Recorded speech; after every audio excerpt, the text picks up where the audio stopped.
আপনি কেমন আছেন? আলহামদুলিল্লাহ, ভালো আছি, ভালো আছি, ভালো আছি। তারপর সবার পড়াশোনার কি অবস্থা? পড়াশোনা করেন না করেন না? কালকে তো একটু পড়াইছি, আজকে অনেক পড়াবো কিন্তু।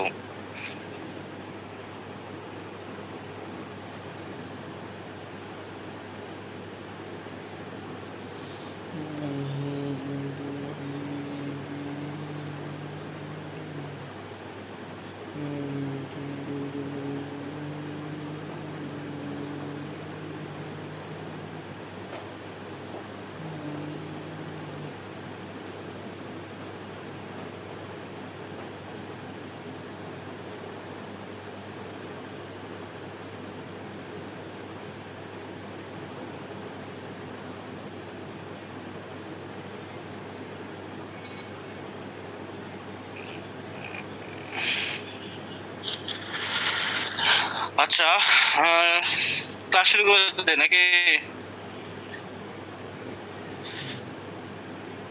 জি স্যার। আজকে আমাদের উপস্থিত সংখ্যা কম, ঘটনা কি? মাত্র 18 জন। What's the factor? আজকে ক্লাসে উপস্থিতির সংখ্যা এত কম কেন? আমাদের তো 25-30 জন থাকে। আচ্ছা, ফ্যাক্টর যাই হোক, আমরা আমাদের ক্লাস শুরু করে দিই।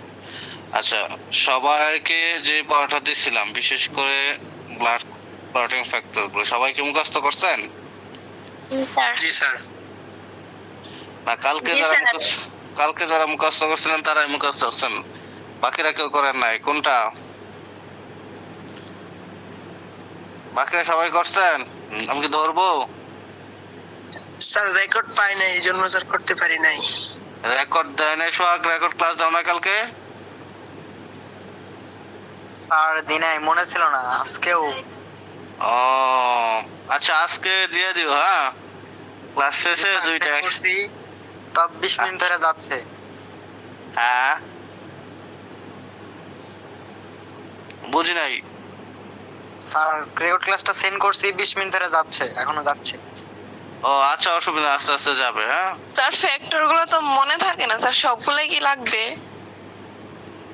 সবগুলাই লাগবো মানে 100% লাগবো। মনে করেন যে যদি কথা হ্যাঁ,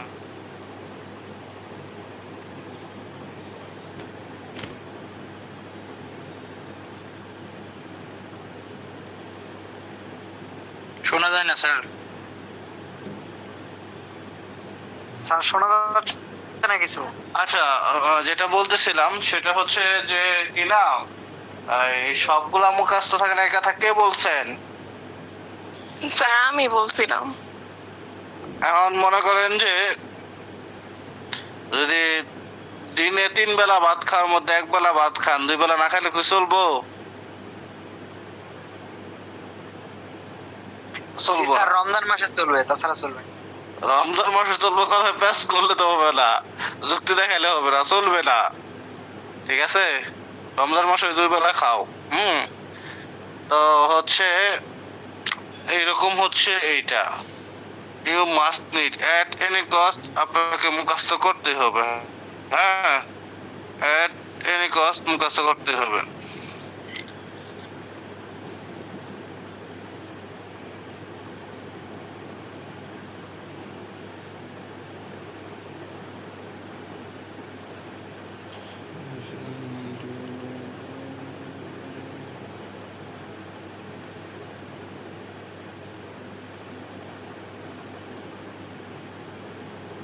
স্যার নেই।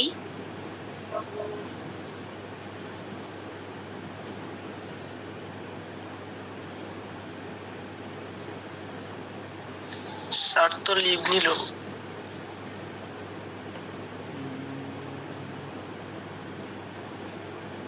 ও আচ্ছা।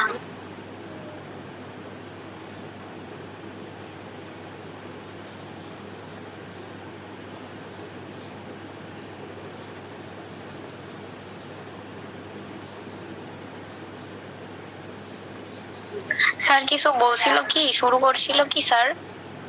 স্যার কিছু শুরু করে নাই। স্যার শুধু সালাম দিচ্ছে।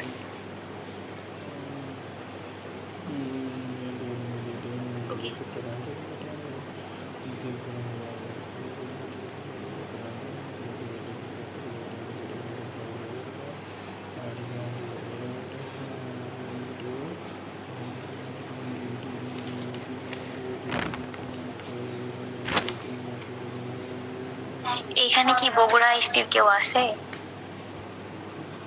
আমি আছি। অনেকেই আছে কিন্তু ক্লাসে উপস্থিত নাই। সিলেট আইস্টির কি কেউ আছে?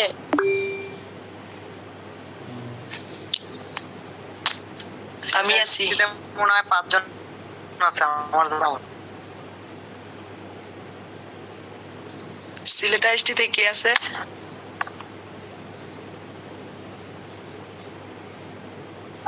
আমি আছি।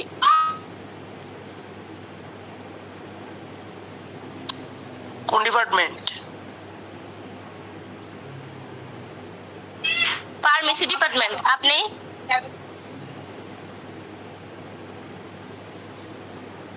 ল্যাব।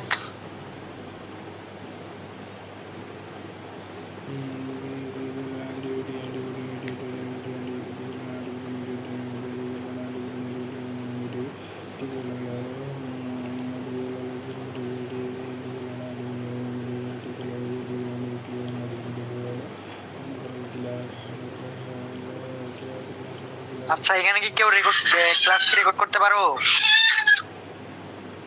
ভাই পারি তো, এখন কারেন্ট যদি থাকে তাহলে তো পারবো, কারেন্ট চলে গেলে তো আর পারবো না। আচ্ছা ভাইয়া, কারেন্ট চলে গেলে সমস্যা নাই, তুমি রেকর্ডটা করে আমারে দিও। হ্যাঁ, আমি একটু ব্যস্ত তো, সারাদিন আমি আমি একটু লিভ নিলাম। হ্যাঁ, দিবা কিন্তু, নাহলে স্যার আবার আমারে ধরবেন। যতক্ষণ কারেন্ট থাকে আমি পারবো, সমস্যা নাই। আচ্ছা সোহাগ, তোমার কি হয়েছে? সরি, গল্প করে হ্যাঁ পাঠ করো। হ্যাঁ, প্লিজ। সরি, ইন্টারাপশন হলো। আহ, আমরা কোন টপিকসে না ছিলাম, আলোচনা করতেছিলাম যে হ্যাঁ, কে কে হচ্ছে ব্লাড ক্লটিং ফ্যাক্টর গুলো মুখস্থ করছেন, সেটার পর আমি ধরবো। এখন সত্যি কথা বলতে কি, এখন আপনাদের এই ইচ্ছা নাই যে এই যে আমি আপনাদেরকে ধরেন হচ্ছে এইভাবে সবকিছু শিখাবো, পড়াবো। হ্যাঁ, তো এটা আসলে হচ্ছে আপনাদের জন্য কষ্টকর মানসিক ভাবে, যে স্যারে বকাঝকা দেয়, বা আমিও আপনাদের মতো এত বড় বড় মানুষদের কথা বলতে আমার নিজেরও হচ্ছে মানে ভয় লাগে। এক সেকেন্ড হচ্ছে আমার নিজেরও বিব্রত ফিল হয়। হ্যাঁ, যে আমি আপনারা এত বড় বড় মানুষ, এত বড় বড় মানুষদের আমি কথা বলবো, তো এটা আমার কাছে আসলে হয় না। কারণ আপনারা তো বাচ্চা পোলা মনে হয় যে একটা ধমক দুমো, একটা ভয় দেখাবো, একটা চকলেটের লোভ দেখাবো। হ্যাঁ, যে যদি যে পড়া শিখবো তাদেরকে চকলেট দেবো, বা হচ্ছে যে পড়া শিখবো না তাদের ব্যাট দিয়ে বাড়ি দেবো, এটা তো আসলে নাই, তাই না? তো এই জন্য হচ্ছে মানে আপনারা ধরেন কষ্ট করে এমবি কিনেন, বর্তমানে এমবির অনেক কস্ট, সময় দেন আমাকে, আবার হচ্ছে আমাকে প্রতি মাসে টাকা দেন, এভারেজ 500 টাকা করে। তাহলে 500 টাকায় যদি হয়, ধরেন এভারেজ 500 টাকা, এক মাসে 20টা ক্লাস পান। তাহলে 20টা ক্লাসের ভ্যালু কত? 20টা ক্লাসের আপনার ভ্যালু, একটা ক্লাসের ভ্যালু হচ্ছে 25 টাকা। মানে একটা ক্লাস আপনার 25 টাকা খরচ হয়, সময় যা, আবার মিনিমাম হলো 10 টাকার এমবি যা, দ্যাট মিনস 35 টাকা আপনার অনলাইনের মাধ্যমে কস্ট হয় মিনিমাম যেটা। হ্যাঁ, তাহলে এই জিনিসগুলো যদি আপনি এই এত খরচ, এত কষ্ট করে যদি কোনো বেনিফিট না পান, এটা হয় না, এটা সুন্দর হয় না। আমার নিজেকে আসামি মনে হয়, আমার গিল্টি ফিল হয়, যে মনে হয় আমি আপনাদের কিছু শিখাইতে পারি না, পড়াইতে পারি না। আমার মনে হয় যে আমি টিচার হিসাবে খুবই জঘন্য, যে না, আমার তো আসলে টিচারে করার কোনো যোগ্যতাই নাই, আমার কোনো স্টুডেন্ট বুঝতেই পারে না, বা আমার স্টুডেন্ট কোনো শিখে না, আমার স্টুডেন্ট আমার কথা রেসপন্স করে না, আমাকে ভ্যালু দেয় না, আমাকে সম্মান করে না, বা আমি মানে আমার কিছুই নাই, আমার এরকম ফিল হয়, অসহায় মনে হয়। এখন এইভাবে যদি আপনারা চলতে থাকেন, তাহলে সত্যি কথা আমারটা এটা অনেক বেশি কষ্ট হয়ে যাবে আমার জন্য, আপনাদের বেস রানিং করা, বেস কন্টিনিউ করা। আমার কাছে টাকা কখনোই ডাজন্ট ম্যাটার, টাকা কখনোই ডাজন্ট ম্যাটার। কোন স্টুডেন্টের টাকা নাই এবং সে বলছে যে আমার টাকা নেবার সামর্থ্য নাই, আপনি আমার পড়ান, এরকম কোন স্টুডেন্ট নাই, কোনোদিন বলতে পারবো না যে আমি তারা পড়াইছি না। মানে আমি এটা কখনোই বিজনেস প্ল্যাটফর্ম হিসেবে দেখতে চাই না। আমি আপনাদের পিছনে কষ্ট করি, হয়তো সেই হিসাবে আপনারা আমাদেরকে সম্মান করেন, সম্মানই দেন, বাট কখনোই বিজনেস প্ল্যাটফর্ম হিসাবে আমি এটা দেখতে চাই না। তো সেই ক্ষেত্রে মানে আপনাদের কাছে আন্তরিকভাবে অনুরোধ থাকবে যে আপনারা পড়াশোনার প্রতি মনোযোগ হন, নতুবা যদি পড়াশোনা না করতে মন চায়, ক্লাস না করতে মন চায়, আপনারা বলবেন যে আপনি আমার টাকা ফেরত দেন, আমি টাকা ফেরত দিয়ে দিব। আপনি বলবেন যে হ্যাঁ, আমি আপনার ক্লাস ভালো লাগে না, আমি ক্লাস করব না, কোনো অসুবিধা নেই, আমি টাকা ফেরত দিয়ে দেবো। ঠিক আছে, ওকে।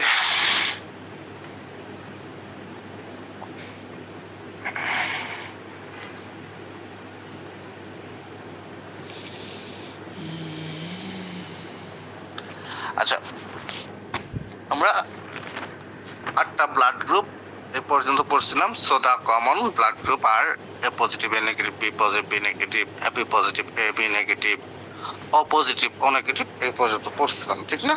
আচ্ছা, আজকে আমরা পড়বো বেসিস অফ ব্লাড গ্রুপ, অর্থাৎ ব্লাড গ্রুপের উপর মানে নির্ভর করে যে গ্রুপিংটা সেটাই পড়বো।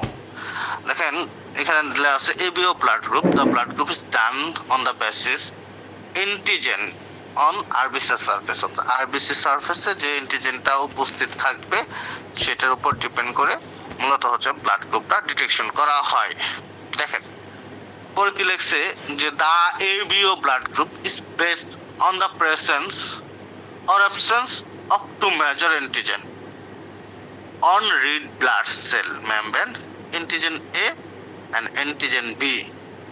A person's RBC have of 4 antigen combination, only A, only B, both A or B, or neither A or B. অতএব হচ্ছে আপনার হচ্ছে একটা মানুষের আরবিসি সেলে 4টে অ্যান্টিজেন থাকবে, হয় অ্যান্টিজেন, নয় বি অ্যান্টিজেন, নয় এ বি অ্যান্টিজেন, নতুবা হচ্ছে কোনো অ্যান্টিজেনে থাকবে না। হ্যাঁ, নতুবা কোনো অ্যান্টিজেনে থাকবে না, এ অথবা বি কোনোটাই না। যখন আপনার হচ্ছে কোনো অ্যান্টিজেন থাকে না তখন সেই ব্লাড গ্রুপটা সে ও হয়ে থাকে। দেন আপনি একটা ব্লাড কালেকশন করলেন, টেস্ট করলেন, এবং টেস্ট করার সময় দেখলেন যে না, এটাতে কোনো ধরনের কোনো অ্যান্টিজেন নাই, তাহলে তখন আপনি শিওর হয়ে গেলেন এটা ও গ্রুপের ব্লাড। এরপর আপনি দেখলেন যে রাসেস ফ্যাক্টরটা অর্থাৎ আরএস ফ্যাক্টরটা এটা ব্রেকডাউন হয়েছে না ব্রেকডাউন হয় নাই। যদি কথাটা ব্রেকডাউন হয়ে যায় তাহলে মাইনাস, ব্রেকডাউন হয় নাই প্লাস, তাহলে তখন বুঝবেন যে এটা ও পজিটিভ বা ও নেগেটিভ, ঠিক না? আচ্ছা, যদি কোনো আরবিসি সারফেসে অর্থাৎ রক্ত গ্রুপিং যখন করতেছেন, ওই গ্রুপিং করার পর সময় ওই রক্তের সেলে আরবিসি সেলে যদি এ অ্যান্টিজেনের উপস্থিতি পান তাহলে সেটা ব্লাড গ্রুপ হবে এ, এবং এ যদি অ্যান্টিজেন থাকে তাহলে সাধারণত ওই রক্তে বি ও অ্যান্টিবডি থাকে, বি অ্যান্টিবডি থাকে। আর যদি বি অ্যান্টিজেন থাকে রক্তের গ্রুপটা হয় বি, তাহলে সেই ক্ষেত্রে এ অ্যান্টিবডি থাকে। আবার যদি আপনার হচ্ছে এই এ আবার বি দুইটা অ্যান্টিজেনে থাকে তাহলে সেটা রক্তের গ্রুপ হয় A B positive, A B. এখন সেই ক্ষেত্রে ওইখানে কোনো ধরনের আপনার হচ্ছে অ্যান্টিবডির উপস্থিতি থাকবে না, সেই ক্ষেত্রে কোনো ধরনের অ্যান্টিবডির উপস্থিত থাকবে না। এই জন্য বি এ বি পজিটিভ কি ইউনিভার্সাল রিসিপিয়েন্ট, যেহেতু তার মধ্যে কোনো অ্যান্টিবডি নাই অর্থাৎ সে সবার কাছ থেকে রক্তটা গ্রহণ করতে পারে। বাট ও পজিটিভ ও গ্রুপে কোনো ধরনের অ্যান্টিজেন থাকে না, এবি অ্যান্টিবডি থাকে। ঠিক এবি অ্যান্টিবডি থাকার কারণে সে সবাইকে রক্তটা দিতে পারে। কথা বুঝতে পারছেন? জি স্যার। স্যার ওকে, আমি জানি এই কথাটা সবাই বুঝতে পারে নাই, কথাটা আমি আবার ভাঙে সুন্দর করে বলতেছি, মাথার মধ্যে ঢোকান। হ্যাঁ, মাথার মধ্যে ঢোকান, বুঝেন আমি কি বলি। সবাই মনোযোগ দেন, যে যেদিকে তাকায় আছেন, যে মেসেঞ্জারে চ্যাট করতেছেন, যে যেটাই করতেছেন, সকল কিছু বন্ধ করে আমার কথার দিকে হচ্ছে আপনার মনোযোগী হন। এই কথাটা কেন বললাম, এই পোলাপান কি করে এদিক দিয়ে ক্লাস করে আর ওদিক দিয়ে হাই হ্যালো খাইছো কি করো এগুলা করে, কারণ মোবাইলটা তো হাতের মধ্যেই থাকে আর স্যারে তো বক বক করতেছে, এটা তো সে শুনতে আছে। হ্যাঁ, অতএব এটা মনে করেন যে ব্যাপার না, কি ঠিক না? কথা মিলছে না? কি বলেন আপনারা, কথা মিলছে? জি স্যার, মিলছে। ও আচ্ছা, একদম খাঁটি কথা। মানে ধরা খাওয়ার ভয়ে এখন কেউ স্বীকার করে না, কিন্তু এটা যে সত্যি কথা, এটাই হচ্ছে সবচেয়ে বড় ব্যাপার। হ্যাঁ, তো এগুলো করা যাবে না, অন্তত আমার ক্লাস যখন করবেন তখন এগুলো করা যাবে না। হ্যাঁ, ওকে। তাহলে আমরা যেই আলাপটা করতেছিলাম সে আলাপটা হচ্ছে যে আপনার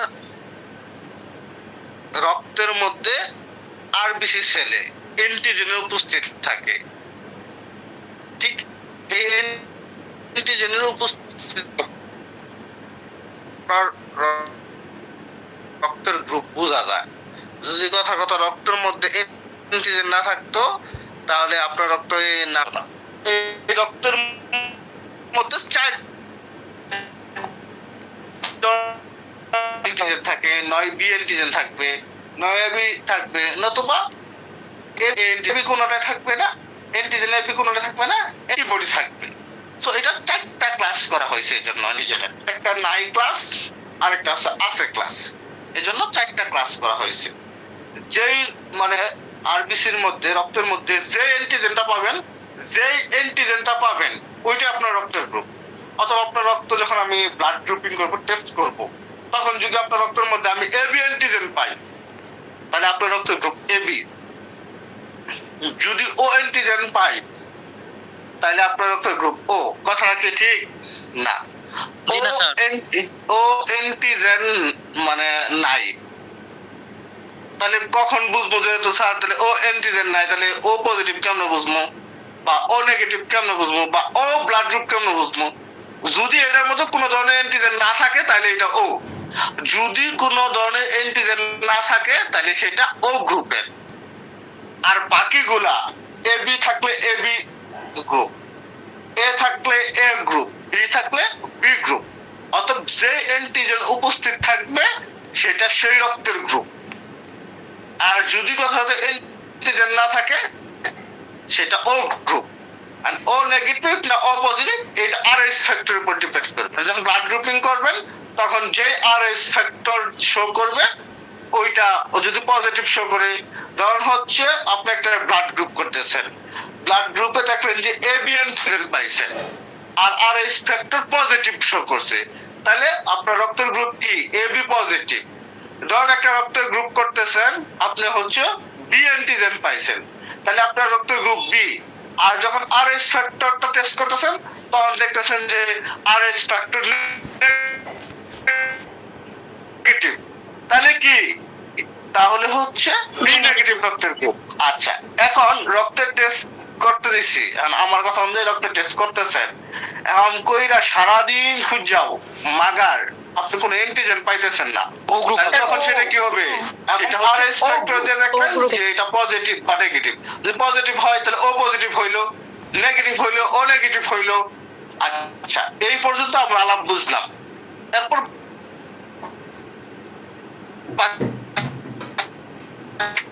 বাকি আলাপটা হচ্ছে অ্যান্টিবডি থাকে না, ওই বি গ্রুপের রক্তের মধ্যে এ অ্যান্টিবডি থাকে। আবার যদি এ বি অ্যান্টিজেন থাকে তাহলে সেইখানে কোনো ধরনের অ্যান্টিবডি থাকে না। এ বি অ্যান্টিজেন থাকলে সেইখানে কোনো ধরনের অ্যান্টিবডি থাকে না। আবার ধরুন হচ্ছে আপনি ওই কোন প্রকার অ্যান্টিজেন পাইলেন না, তাহলে ও গ্রুপ হইলে কোন ধরনের অ্যান্টিজেন যদি না থাকে তাহলে সেখানে এবি অ্যান্টিবডি উপস্থিত থাকে, তাহলে সেখানে এবি অ্যান্টিবডি উপস্থিত থাকে। কথা কি বুঝতে পারছেন? জি স্যার, বুঝতে পারছি। জি স্যার। আচ্ছা, তাহলে ইউনিভার্সাল রিসিপিয়েন্ট কি? ইউনিভার্সাল রিসিপিয়েন্ট হচ্ছে এবি পজিটিভ, মানে সে সর্বজনীন গ্রহীতা, সে সবার কাছ থেকে কি রক্ত গ্রহণ করতে পারে। এটার মানে সায়েন্টিফিক্যাল ব্যাখ্যা কি? কারণ হচ্ছে গ্রুপের মধ্যে এবি গ্রুপের মধ্যে কোনো ধরনের কি কোনো অ্যান্টিবডি থাকে না।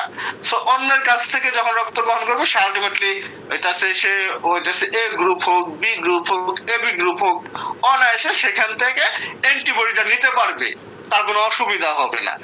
নয় হচ্ছে আপনার এই এএনটি জানাবো, নয় বিএনটি এএনটি জানাবো, নয় বিএনটি জানাবো, সরি এএনটি বডি হবে, নয় বিএনটি বডি আসবে, নতুবা হচ্ছে এবি অ্যান্টিবডি আসবে। সো কোনো অসুবিধা নাই। ঠিক এই কারণেই হচ্ছে এবি হচ্ছে কি ইউনিভার্সাল রিসিপিয়েন্ট। আবার ওর মধ্যে শুধুমাত্র কি থাকে, অ্যান্টিবডি থাকে। সে অ্যান্টিবডি আছে, তাহলে সবাই ওই অ্যান্টিবডিটা দিতে পারবে। ধরুন হচ্ছে এ পজিটিভ দিল, তো ওর বি অ্যান্টিবডি আছে, অসুবিধা নেই, এই জন্য দিতে পারবে। আবার ওর কাছে ধরুন বি পজিটিভ দিল, ওর মধ্যে এ অ্যান্টিজেন আছে, এই জন্য ও এখানে দিতে পারবে। সো ও হচ্ছে ইউনিভার্সাল ডোনার, কারণ হচ্ছে ওর মধ্যে কোনো অ্যান্টিজেন থাকে না, এবি অ্যান্টিজেন থাকে না, শুধুমাত্র এবি অ্যান্টিবডি থাকে, এই জন্য হচ্ছে ইউনিভার্সাল ডোনার। কথা বুঝতে পারছেন? জি স্যার বুঝতে পারছি। ওকে, তাহলে আমরা হচ্ছে এই কি না ওই এখানে এবিও ব্লাড গ্রুপের এবিও ব্লাড আর এইচ ব্লাড গ্রুপ অ্যান্টিবডিজ সকল আলোচনা শেষ। আমি যে আলোচনাগুলো করলাম এখানে এই আলোচনাগুলি আছে, আর কোনো আলোচনা নাই। তো এইটুকু মনে রাখলেই হবে, ঠিক আছে? ওকে,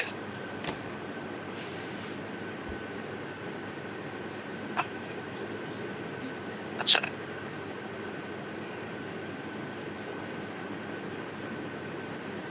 আচ্ছা, ব্লাড গ্রুপের ইম্পর্টেন্সি বা উদ্দেশ্য বা লক্ষ্য।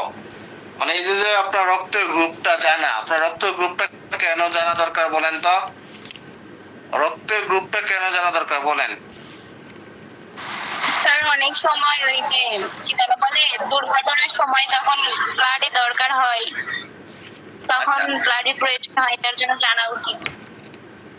এক নাম্বার জানা উচিত, ধরুন হচ্ছে আপনি নিজের কোনো অ্যাক্সিডেন্ট হইলো, তখন হইতেছে আপনার তো রক্ত লাগবে, তাই না? এই জন্য হচ্ছে অর্থাৎ নিজে বাঁচার জন্য হইলে রক্তের গ্রুপটা জানতে হবে, এক। দুই নম্বর হচ্ছে অন্যকে বাঁচানোর জন্য হইলেও রক্তের গ্রুপটা আপনাকে জানতে হবে, তাই না?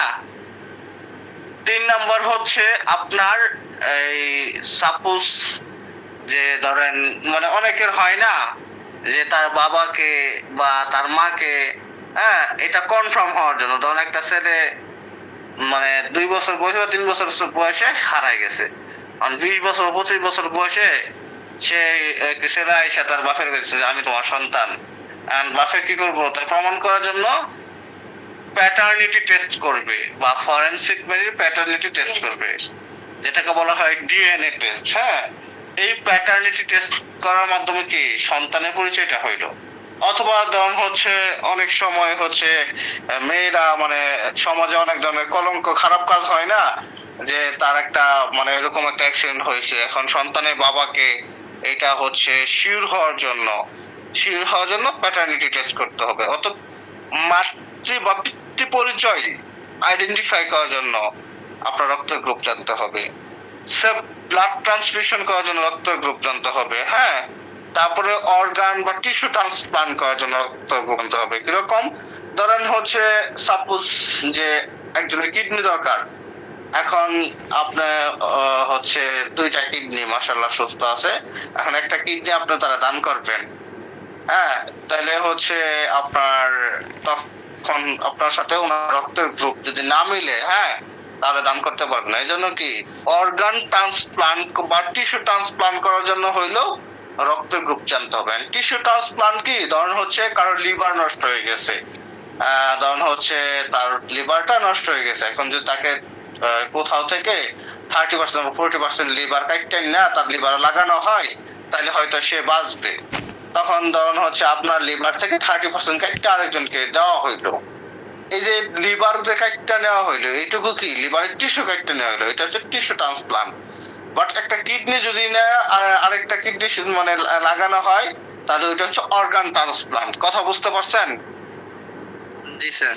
আচ্ছা, তাহলে আমরা ইম্পর্টেন্স বা aim of blood group, safe blood transfusion, prenatal care, organ and tissue transplantation, determination of blood group, paternity test, এই 5টা পয়েন্ট মুখস্থ করব, আর কোনো কিছু আমার মুখস্থ করার প্রয়োজন নাই। ঠিক আছে?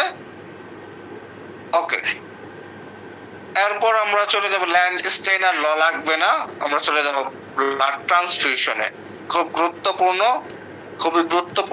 গুরুত্বপূর্ণ ব্লাড ট্রান্সফিউশন অর্থাৎ রক্ত সঞ্চালন। হ্যাঁ, অতএব মনে করেন যে আপনি কারো রক্ত দান করবেন অথবা আপনার ডিসিশন। হ্যাঁ, দেখেন ডেফিনিশন কি বলছে। Blood transfusion is the process of transferring whole blood or specific blood component RBC, plasma, platelet from a healthy donor into the bloodstream of a recipient for the therapeutic purpose. কথা বুঝতে পারছেন? অর্থাৎ চিকিৎসার উদ্দেশ্যে, হ্যাঁ, একটা হেলদি মানুষের কাছ সম্পূর্ণ রক্ত নেওয়া অথবা রক্তের যে কোনো একটা পার্ট, নয় আরবিসি সেল নিল, নয় প্লাজমা নিল, নয় ব্লাড নিল, এই যে নেওয়ার সিস্টেমটা, এটাই হচ্ছে ব্লাড ট্রান্সফিউশন। কথা বুঝতে পারছেন? জি জি স্যার। ওকে ওকে, এই ডেফিনেশনটা মুখস্থ করবেন। হোয়াট ইজ ব্লাড ট্রান্সফিউশন প্রশ্ন হতে পারে, সো এই ডেফিনেশনটা অবশ্যই আপনাকে মুখস্থ করতে হবে। তারপর write the indication of blood transfusion. Indication মানে কোন কোন ক্ষেত্রে বা কি কি সমস্যা হইলে এই জিনিসটা দেওয়া যাবে।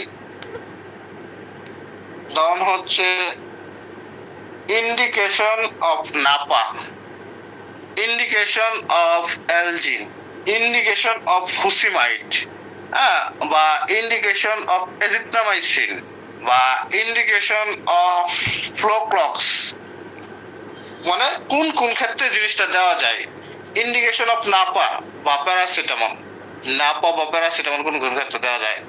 মনে করেন যে কারো এটা আছে চুলকানির সমস্যা, নাপা খাওয়ালে কি ভালো হবো? নাপা কি সেক্ষেত্রে দেওয়া যাবে না। না স্যার। কারো জ্বর থাকলে, মাথা ব্যথা থাকলে অথবা শরীর ব্যথা থাকলে সেক্ষেত্রে নাপা বা প্যারাসিটামল কি কাজ করবে, তাই না? তাহলে ইন্ডিকেশন অফ নাপা কি? জ্বর, শরীর ব্যথা অথবা হচ্ছে মাথা ব্যথা। ঠিক এইরকম ইন্ডিকেশন অফ ব্লাড ট্রান্সফিউশন মানে কোন কোন ক্ষেত্রে ব্লাড ট্রান্সফিউশন করা যাবে। অ্যাকিউট ব্লাড লস, মনে করেন যে এই কোন একটা অ্যাক্সিডেন্টে, হ্যাঁ, তার অনেক রক্ত পড়ে যাইতেছে, সেই ক্ষেত্রে ব্লাড হচ্ছে লাগবে। সিভিয়ার এনিমিয়া, চরম রক্ত শূন্যতা, হ্যাঁ, আপনার হচ্ছে রক্ত শূন্যতা তিনটা ভাগ আছে, এনিমিয়ার তিনটা ভাগ আছে।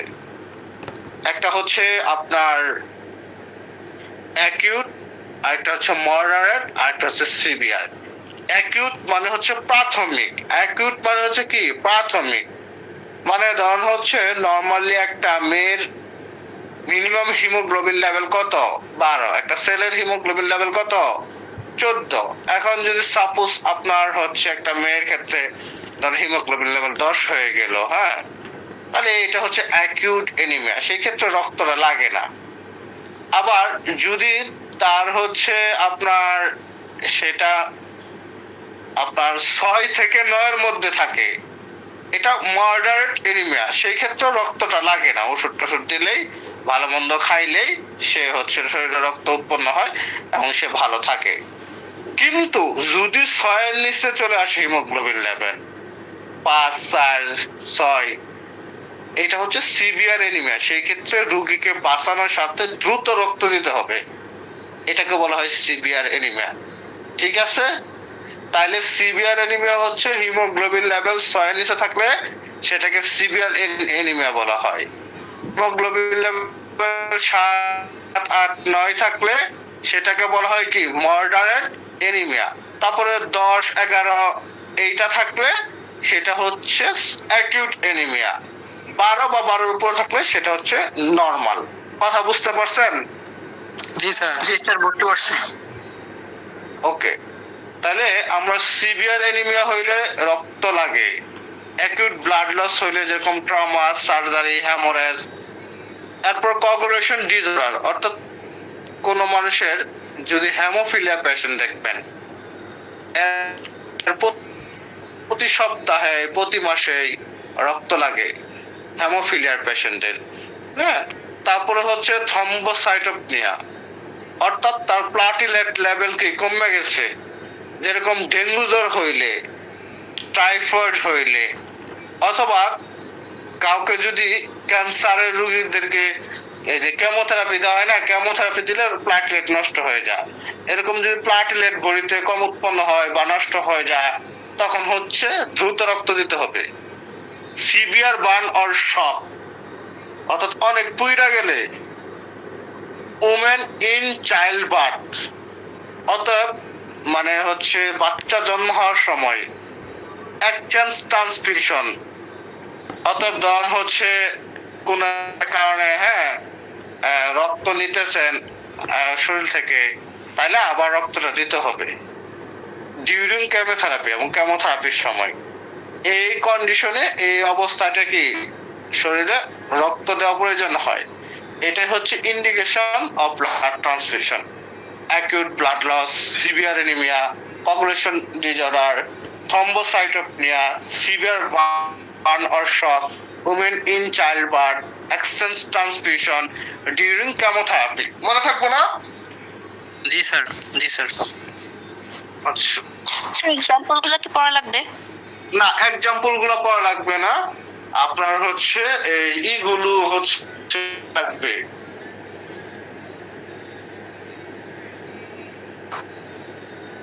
ওকে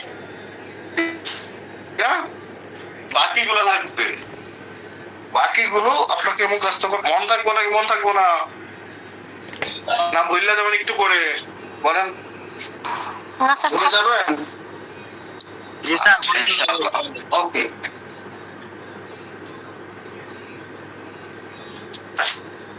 একটু ওয়েট করেন।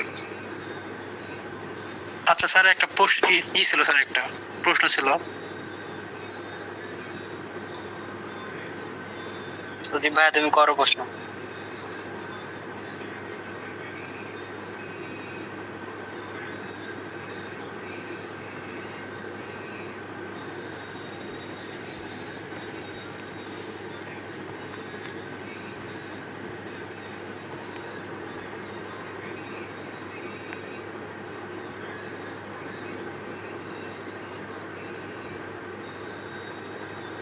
হ্যাঁ, প্রশ্ন করেন।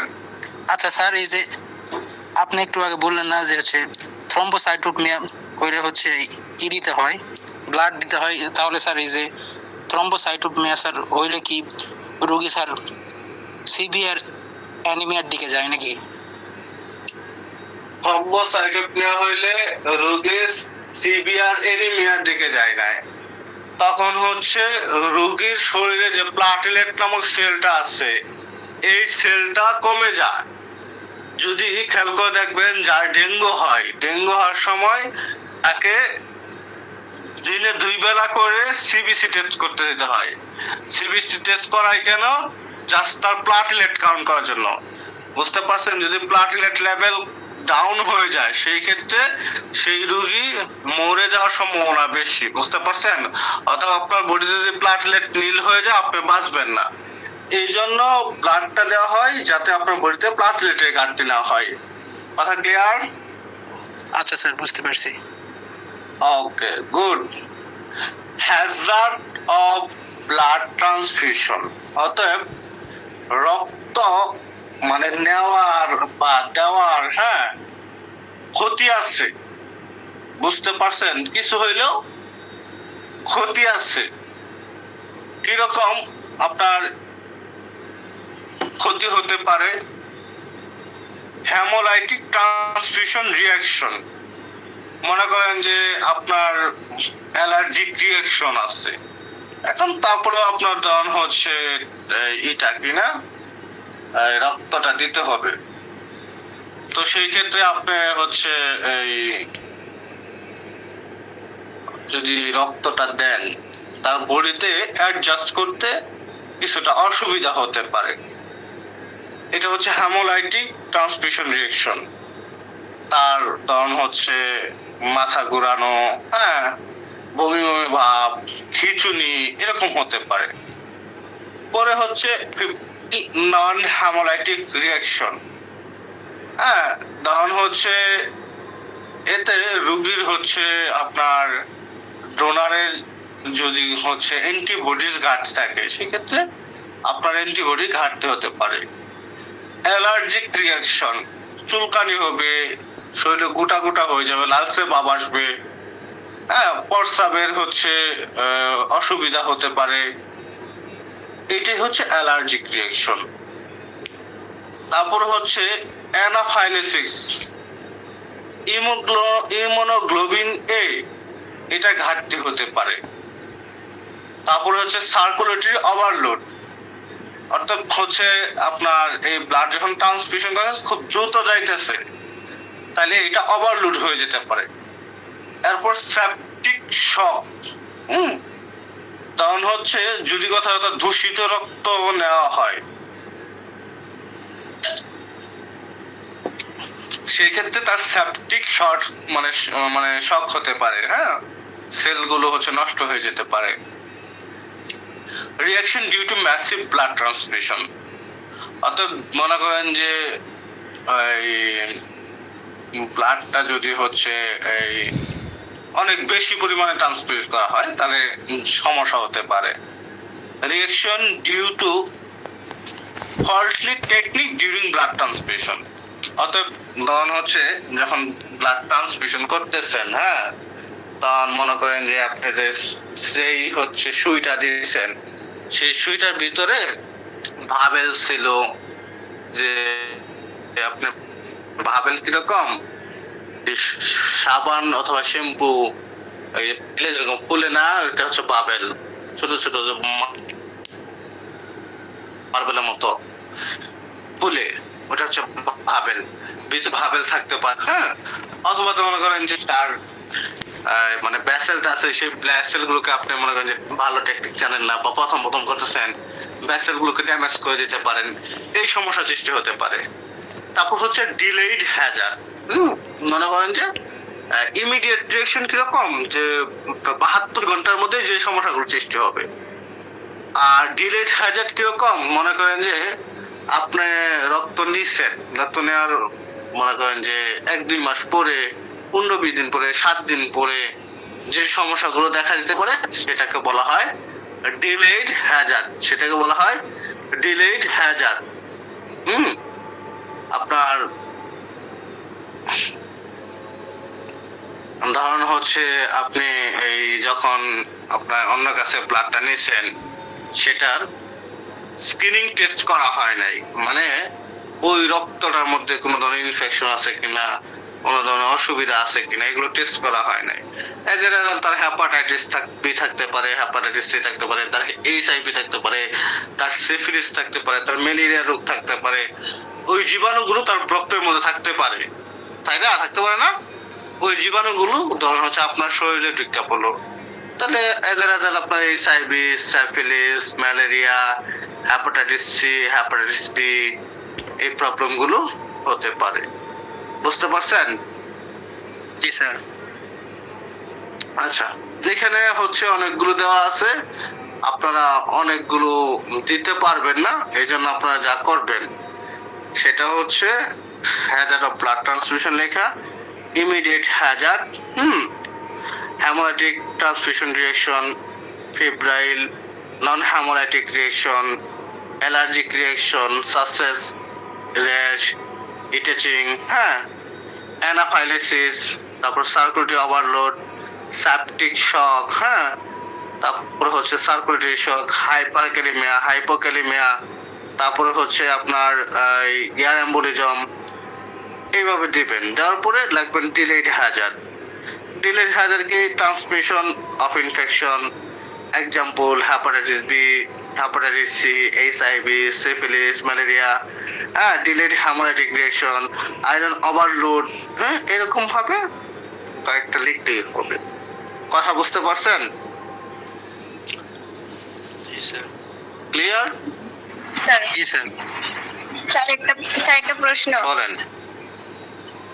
স্যার এই চ্যাপ্টারটা কি আমরা অ্যানাটমি ফিজিওলজি দুইটার ক্ষেত্রেই পড়তে পারবো? আমি আপনাদেরকে সেলিম রেজা বই থেকে অ্যানাটমি ফিজিওলজি যা পড়াবো সব একই, ওইটাও অ্যানাটমি, ওইটাই ফিজিওলজি। তবে এই চ্যাপ্টারটার মোস্ট অফ কোশ্চেনই ফিজিওলজিতে হয়। এই চ্যাপ্টার থেকে প্রশ্নটা অ্যানাটমি মানে পরীক্ষায় কম হয়। ধরেন সাপোজ আমি স্কেলেটাল সিস্টেম পড়াইলাম, স্কেলেটাল সিস্টেমের বেশিরভাগ প্রশ্নই আপনার হচ্ছে অ্যানাটমি পরীক্ষায় পাবেন, ফিজিওলজি পরীক্ষায় কম পাবেন। আবার ডন হচ্ছে আমি হচ্ছে কার্ডিওভাস্কুলার সিস্টেম চ্যাপ্টার পড়াইলাম। এই কার্ডিওভাস্কুলার সিস্টেমের আপনার হচ্ছে অ্যানাটমি অফ হার্ট, হ্যাঁ, বা শর্ট নোট অন হার্ট, মানে যেগুলো হচ্ছে হার্টের গঠন স্ট্রাকচার সম্পর্কে যে পর্যন্ত আলোচনা করছি বা যে পর্যন্ত পড়াইছি বা যে পর্যন্ত পড়াবো অতটুকু অ্যানাটমি পরীক্ষায় পাবেন। যখন হচ্ছে আপনার হার্টের ফাংশন চলে যাব, হ্যাঁ, তারপর হচ্ছে ব্লাড সার্কুলেশন চলে যাব, তখন এটা ফিজিওলজির পার্ট, বুঝতে পারছেন? সেল ইমরেজা বই বা আসলে হচ্ছে এই আপনার অ্যানাটমি ফিজিওলজি একই। অ্যানাটমি কোনটুকু, যেখানে আপনি বডি স্ট্রাকচার নিয়ে আলোচনা করবেন ওইটুকু অ্যানাটমি, যখন ওই বডি স্ট্রাকচার ফাংশন নিয়ে আলোচনা করবেন সেটা ফিজিওলজি, বুঝতে পারছেন? জি স্যার। ওকে, দ্যাট মিন্স আমরা যদি 11টা চ্যাপ্টার সেল ইমরেজা বই শেষ করি, তাহলে সেখানে অ্যানাটমি শেষ করা হয়ে গেল, ফিজিওলজি শেষ করা হয়ে গেল। ক্লিয়ার? স্যার তার মানে পরীক্ষাতে সবই পড়া লাগবে? পরীক্ষাতে সবই পড়া লাগবে। আপনি যখন অ্যানাটমি পরীক্ষা দিতে যাবেন তখন আপনি বডি স্ট্রাকচার পড়বেন, ফিজিওলজি পরীক্ষা দিতে যাবেন তখন আপনি ফাংশন পড়বেন। ওকে, সেটা আপনি কোশ্চেন সলিউশন করলে বা কোশ্চেন প্র্যাকটিস করলে আরো ভালো বুঝবেন। হ্যাঁ বলেন। স্যার আমাদের কমিউনিটি মেডিসিনের স্যার ক্লাস তো অনেকদিন আগে স্যার হয়েছে স্যার, আবার এই চ্যাপ্টার শেষ করে ইনশাআল্লাহ আমরা আবার কমিউনিটি মেডিসিনে ব্যাক করব, ঠিক আছে? আচ্ছা স্যার। এই হচ্ছে হ্যাজার্ড অফ ব্লাড ট্রান্সফিউশন। ওকে, এরপর হচ্ছে hazard of mismatch blood transfusion. Mismatch blood transfusion কিরকম?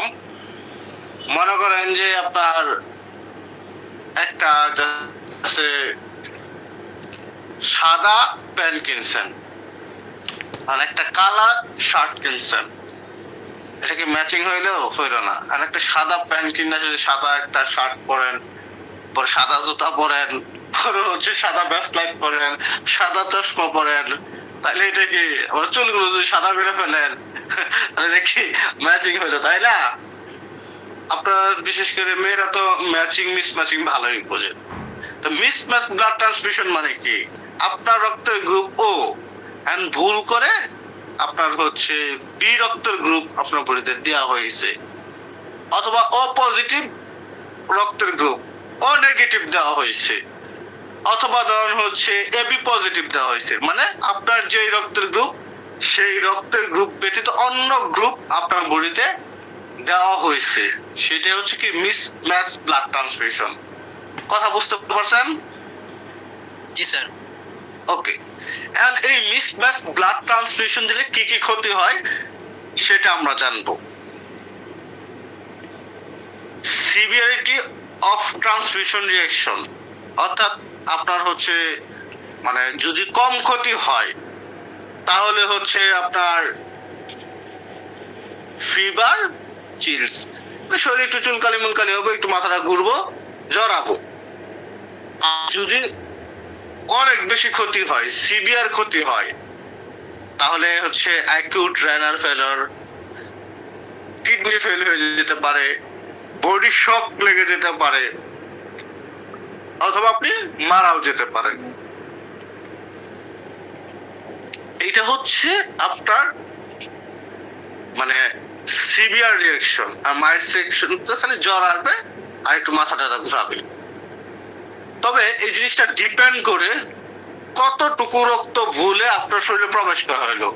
সাপোজ ধরুন হচ্ছে রক্ত মানে হয়তো 30-40 গ্রাম, 30-40 মিলি, হ্যাঁ, অনেক কম গেছে আর কি, অনেক কম পরিমাণে আপনার শরীরে ঢুকছে, অথবা ধরুন হচ্ছে দেওয়ার সাথে সাথে খুঁজ পাইছে, কিন্তু যদি মাগার সম্পূর্ণ এক ব্যাগ গেছে গা তখন বুঝতে পারছেন, অথবা অর্ধেক ব্যাগ চলে গেছে আপনার বডি তখন বুঝতে পারছেন, তখন কিন্তু আপনার অবস্থা খারাপ হয়ে যাবে।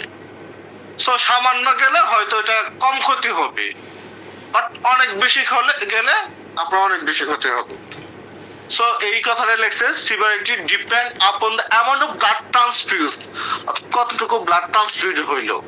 টাইপ অফ রিয়াকশন এবং কোন ধরনের রিয়াকশন করলো, and general health of the patient এবং পেশেন্টের স্বাভাবিক শরীর কন্ডিশনটা কি। কারণ আলহামদুলিল্লাহ আল্লাহর রহমতে আমরা তরুণ, আমাদের বডি ইমিউনিটি পাওয়ার ভালো। এখন ভুল করে আমাদের শরীরে 100-150 রক্ত প্রবেশ করলো, এখন আমাদের বডি ইমিউনিটি পাওয়ার ভালো, এই জন্য হয়তো এত ক্ষতি হবে না, অথবা পরিমাণে কম হয়েছে এই জন্য এত ক্ষতি হবে না। কিন্তু যদি মাগার পেশেন্টের শারীরিক কন্ডিশন ভালো না, ইমিউনিটি পাওয়ার কম, বয়স 60-70 বা 50-40, অথবা রক্ত অনেক পরিমাণে বেশি চলে গেছে, তাহলে কিন্তু তার সে মারাই যাবে, হয়তো সে বাঁচবে না। কথা বুঝতে পারছেন? জি স্যার। জি স্যার। তোরা তো ডেঞ্জার। এরপর sign and symptom of mismatch blood transmission reaction. অতএব মিসম্যাচ ব্লাড ট্রান্সমিশন হইলে কোন ধরনের লক্ষণ দেখা যেতে পারে? নন হ্যামোলাইটিক, যেগুলো জ্বর আসতে পারে, শ্বাসকষ্ট হতে পারে, আর শরীরের মধ্যে লালচে ভাব, র্যাশ সৃষ্টি হতে পারে, চুলকানি হতে পারে। এটা লেখছে fever, difficulty in breathing and ইটিচিং। কথা ক্লিয়ার? এন্ড হ্যামোলাইটিক রিঅ্যাকশন কি হতে পারে? ইমিডিয়েট, যেটা সাথে সাথে জ্বর আয়া পড়বো, মাথা ঘুরবে, হার্ট রেট বেড়ে যাবে, ব্লাড প্রেশার কমে যাবে, শ্বাসকষ্ট শুরু হবে, তারপরে ব্রঙ্কোস্পাজম হবে, মানে কফ জমে যাবে, তারপরে হচ্ছে অনেক গন্ধ গফির হবে, বমি চলে আসবে, লাল প্রস্রাব হবে, অনেক বুকের ব্যথা করবে, এই সমস্যাগুলো দেখা দিবে। অথবা লাংস ফুলে যাবে, লাংসের মধ্যে পানি আসবে। কথা বুঝতে পারছেন? ইমিডিয়েটলি এই সমস্যাগুলো দেখা দিবে। আর ডিলে, মানে 2 মাস 3 মাস বা 15-20 দিন বা 6 মাস বা হচ্ছে 1-1.5 বছর পরেও যে সমস্যাটা দেখা দিতে পারে, আপনার হচ্ছে ওই রক্তের সেলগুলো নষ্ট হয়ে যাবে, হ্যামোলাইসিস যেটাকে বলা হয়, জন্ডিস হতে পারে, তারপরে হচ্ছে এনিমিয়া হতে পারে, হ্যাঁ, পরে হইতেছে আপনার প্রস্রাবের সাথে রক্ত যেতে পারে, হ্যাঁ, রেনাল শাটডাউন বা কিডনি বিকল হয়ে যেতে পারে। কথা বুঝতে পারছেন? এই সমস্যাগুলো জি স্যার। দেখা দিতে পারে। পরীক্ষার মধ্যে 100% একটা প্রশ্ন হয় হ্যাজার্ড অফ ব্লাড ট্রান্সমিশন, নয় Hazard of mismatch blood transmission. So সেই ক্ষেত্রে এই দুইটা প্রশ্ন খুবই গুরুত্বপূর্ণ, Hazard of blood transmission, Hazard of mismatch blood transmission. এই দুইটা প্রশ্ন আপনাকে এট এনি কস্ট মুখস্থ করতেই হবে। এরপরে হচ্ছে ইন্ডিকেশন অফ ব্লাড ট্রান্সমিশন মুখস্থ করতেই হবে, ব্লাড ট্রান্সমিশনের ডেফিনিশন মুখস্থ করতেই হবে। এরপর আপনার হচ্ছে এই যেটুকু পড়াইলাম, এই যেটুকু বুঝাইলাম, ব্লাড গ্রুপের ডেফিনিশন, আর এই যে এখান থেকে যতটুকু পড়াইছি এতটুকু হচ্ছে আপনার এই হলেই হবে। এমসিকিউর জন্য লাগবে, রিটেন লাগবে না। বুঝতে পারছেন? এতটুকু রিটেন লাগবে না। কথা ক্লিয়ার? জি স্যার। জি স্যার। ওকে, তাহলে আরো পড়াবো? না স্যার। করায় না আজকে। আচ্ছা, তাহলে এনিমিয়া আল্লাহ যদি বাঁচায় রাখে, আগামীকাল থেকে এনিমিয়া শুরু হবে। এনিমিয়ার পরে ইএসআর, ব্লাড ভলিউম, এরপরে আমাদের চ্যাপ্টার ক্লোজ। ঠিক আছে? তো সবাই ভালো থাকবেন। আগামীকাল আবার হচ্ছে আপনাদের সাথে দেখা হবে। যারা এখন পর্যন্ত আমাদের কোচিং এর পেমেন্ট দেন নাই, যদি মনে করেন দেওয়া দরকার, তাহলে সেই ক্ষেত্রে অবশ্যই সকলের প্রতি রিকোয়েস্ট থাকবে, অতি দ্রুত পেমেন্ট দিয়ে দিবেন ইনশাআল্লাহ।